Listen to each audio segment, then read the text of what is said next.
আমরা আগেও জনতার দরবারে এসেছিলাম, সমস্যার কথা আমরা জানিয়েছিলাম, মুখ্যমন্ত্রী নির্দেশ দিয়েছিলেন সমাধানের জন্য। কিন্তু সমস্যাটা হচ্ছে এখানেই, আমরা যার নামে অভিযোগপত্রটা এখানে জমা করছি তাকেই দায়িত্ব দেওয়া হচ্ছে সেই অভিযোগপত্রের সলিউশন করার জন্য, সমস্যার সমাধান করার জন্য। তিনি তো করছেন না। তিনি তো সিন্ডিকেট রাজ করে শিক্ষা দপ্তর এবং কারিগরি দপ্তরের বেশ কিছু আধিকারিকরা আছে যারা এখনো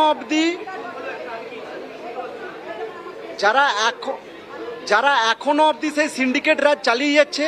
আপনারা জানেন বিগত কয়েক বছর ধরে সেন্ট্রালি স্পন্সর্ড স্কিমগুলো, যেগুলো কেন্দ্র ও রাজ্যের যৌথ উদ্যোগে যেগুলো চলছিল, সেগুলো বিগত সরকার কিভাবে দুর্নীতি করেছে এবং যাতে না এখানে ইমপ্লিমেন্টেশন হয় তার জন্য তারা সর্বশক্তি প্রয়োগ করেছে।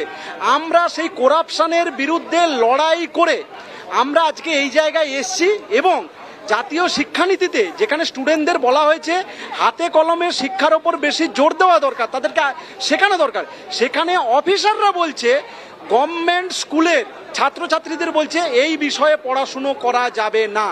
তারা কোন অধিকারে স্টুডেন্টদের মৌলিক অধিকারে হস্তক্ষেপ করে?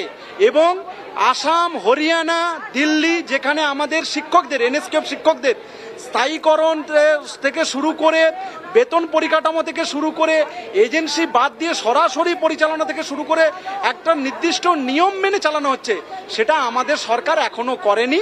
সেই কারণে আমরা দৃষ্টি আকর্ষণ করছি যে আপনি নির্দেশ দেওয়ার পরেও এখনো অবধি কারিগরি দপ্তরের আধিকারিকরা সিন্ডিকেট রাজ চালিয়ে যাচ্ছে এবং কাটমানি রাজ চালিয়ে যাচ্ছে।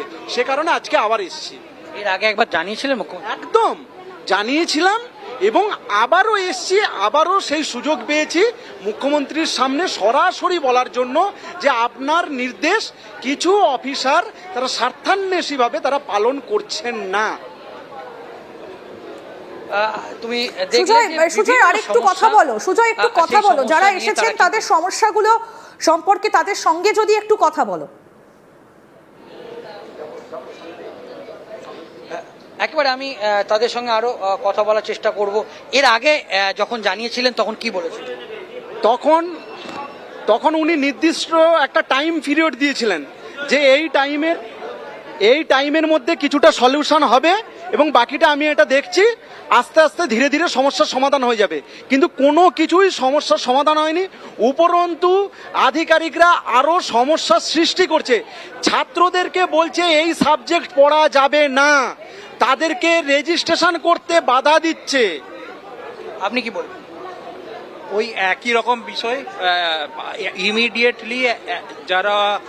ইমিডিয়েটলি যারা অধিকর্তা আছে আমাদের টেকনিক্যাল এডুকেশন ডিপার্টমেন্টে, সেই অধিকর্তাদেরকে ওখান থেকে বিতাড়িত করা দরকার। যে যার নিজের পোস্টে এসেছিল সেই পোস্টে তাদেরকে ফিরিয়ে দেওয়া দরকার এবং সাথে সাথে এই স্কিমটাকে সরাসরি স্কুল এডুকেশনের আন্ডারে এনে পরিচালনা করা অত্যন্ত জরুরি হয়ে পড়েছে।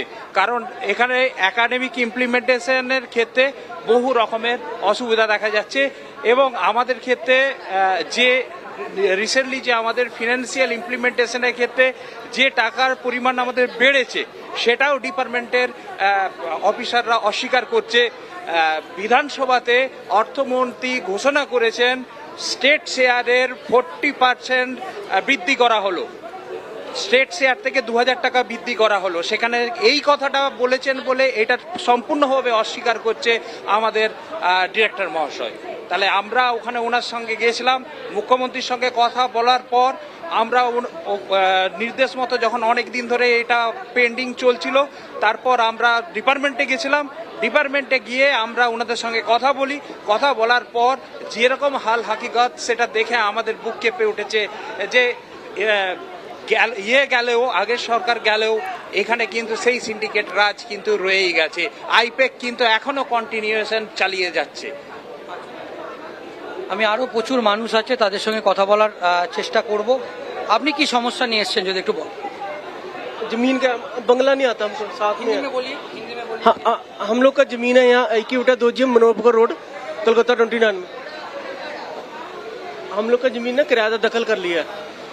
तो हम लोग जो देवादर काउंसलर था, एमएलए भी रहा, उसका पूरा सपोर्ट था। जब पुलिस केस भी किया तो जब पुलिस जाता था वो बोलता था ये मेरा जमीन है।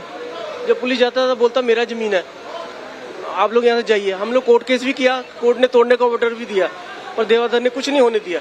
फिर हम लोग उनके पास काफ़ी गए, 15-20 बार गए, भी हम लोग को ज़मीन दे दो। हम लोग को कुछ नहीं मिला, बिल्डिंग 4 मंजिला तैयार है। हम लोग यही आज जनता दरबार में आए कि हमें इंसाफ मिले।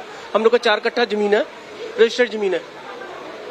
একেবারে আরো প্রচুর কি সমস্যা নিয়ে এসছে। প্রচুর মানুষ এসছে। আমি তো বলেছি আপনার কোন কাগজ, কি কাগজ? আজকাল আজকাল দিয়েছি তো। আমার নাম প্রতিমা রায়। আমি 16 বা আমার ইসেতে আমি থাকি সন্তোষপুরে, যাদবপুর সন্তোষপুরে। আমার 16/36 কালীকুমার 36 আমরা থাকি, আমি থাকি। আমার দোকান হচ্ছে 16/1 কালীকুমার মজুমদার রোড। আমার SBI সামনে আমার দোকান, আর ওই তারক চক্রবর্তী বাড়ির সামনে আমার দোকান 16/1। ওই বাড়ির উপরে কতগুলি TMCর লোক আছে, তারক চক্রবর্তীর দলবল, তাদেরকে ওই সবরিদি তাদের দখল করে দিচ্ছে। তাদের দখল করে দিচ্ছে। আমি যখন আমার দোকান ঘর মালপত্র আমার 2,25,000 টাকার মালপত্র, আমার সমস্ত খাতা আর ক্যাশ ছিল 30,000 টাকার, সেই সুদ্ধায় আমার ঘরটাকে দখল করে নিয়েছে। আমার 140 ফুট থাকা সত্ত্বেও আমার ঘরটা ভেঙে ঢুকেছে। কারা ভেঙেছে? তৃণমূল ঢুকেছে, বিজেপি ঢুকে তৃণমূলকে দিচ্ছে। বিজেপি সবরিদি তৃণমূলকে দিচ্ছে। সবরিদি, অয়ন পাল, রাজা রায়, এরা তো বিজেপির লোক। তারা আমরা গেছিলাম, আমি ওই জন্য ঢুকতে দেয় না। আর আমাদের হাবি জাবি ব্যঙ্গ করে। ওই অয়ন পাল, রাজা রায় আর সবরিদি বলে কি একটা ঘর গেছে, একটা দোকান ঘর গেছে, তো কি হয়েছে, আপনি ওই ঘরটা বসবেন। আমি ওই ঘরটা তো ভাড়া। আমার হাজব্যান্ড অনেক কষ্ট করে ওই ঘর কিনেছে। আমার হাজব্যান্ড মারা যাওয়ার পর সব TMCর লোকেরা দখল করে নিয়েছে, অনেক কিছু দখল করে নিয়েছে, আমাদের অনেক কষ্ট দিয়েছে। আবার আপনারাও এরকম করছেন, এই কথা বলেছি সবরের দিকে। তা বলে তা কোনো সুরাহা পায়নি। তারপরে আমি আমার দোকানের সামনে এসেছি, আমাকে মেরে ধরে আমাকে এমনভাবে মেরেছে, আমি মাটিতে পড়ে গেছি। আমার মেয়ে আমি সামলাতে পারে না, 8-10 জন লোক ওরা দল বল নিয়ে এসে আমাকে মেরেছে। আমার দোকান লুটলাট হয়ে গেছে, আমার মালপত্র সব, টাকা পয়সা, আমার ক্যাশ টাকা রেখেছিলাম আমি পূজার সময় মাল তুলবো বলে। সেই পূজার সময় মাল তোলার টাকা